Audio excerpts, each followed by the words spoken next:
చిలకలాది కట్టు వల్లో సిన్ని మేడారం వల్లో సిరివెలుగుల పొత్తో తల్లి సమ్మక్క గద్దె హంసలాది కట్టు వల్లో ఆది మేడారం వల్లో అలరారుతుందో తల్లి సారక్క గద్దె మహచారు జారు బండో వల్లో జంపన్న వాగు సింగరు తల్లులకు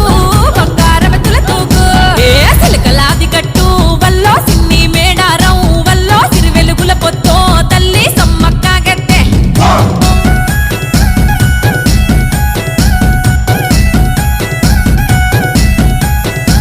అరపచ్చనడవిలో విచ్చు కత్తులై ఆయన సన్నద్ధం కోయగోండుల బ్రతుకుల కోసం చేసెను గద యుద్ధం